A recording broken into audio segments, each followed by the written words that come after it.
Yes, it's me, market vendor here again today.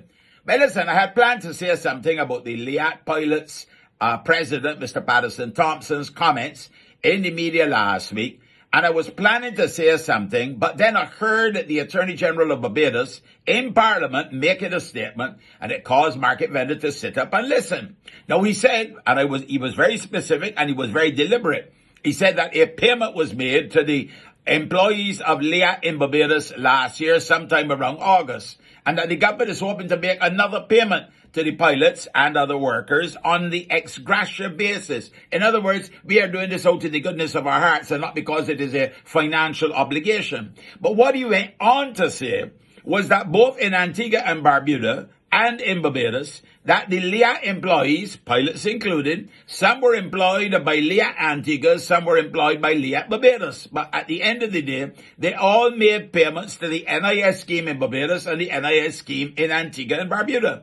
And the problem, according to the Attorney General of Barbados, is that the administrator appointed to administrate over the LIAT fiasco has apparently not been cooperating to allow the workers to be able to access what is rightfully theirs under the National Insurance Scheme in Barbados. Now, we know that the Antigua and Barbuda government has passed a law, and that matter is before the courts. It's sub judice, so market ain't getting into that one. You understand where I'm coming from? But if administrator, the workers did make their payments, well, you would have deducted it at source, would you not? And you paid it into the NIS, did you not? If that is the case, then why would anybody stand in the way of these suffering workers getting what is rightfully theirs? I'm only a market vendor, and I'm trying to think and use my logic here. This ain't a thing about government to government and the bassa-bassa between Antigua and Barbados. And clearly there's a need for Antigua and Barbados to sit down and, don't stop talking across the airwaves to one another. Sit down quietly and sort out these things inside the room with the door closed, where only people who really matter will come up. And then at the end you release a communique. And you got people on both sides who skilled in writing those communiques. That's a whole separate matter.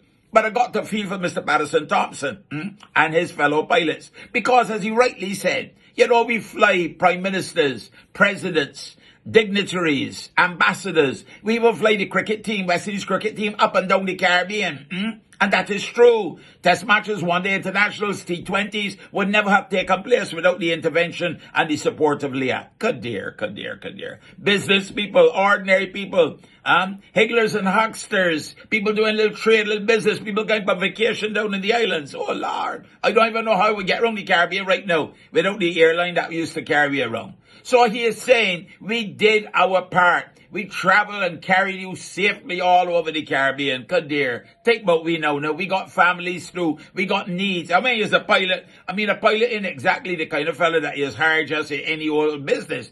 You couldn't leave and go and work in a store or something like that. But you're a professional fella. You want to work in your field. So you see me, market vendor, I hope that common sense and sanity, and compassion and understanding will prevail so that these fellas can get a little break, so that they can get what is rightfully theirs. The money apparently is there, so if the money is there, let them access it, Mr. Administrator. I was only a market vendor, but I gone for now. You have a blessed and a wonderful day. Yeah? Lost.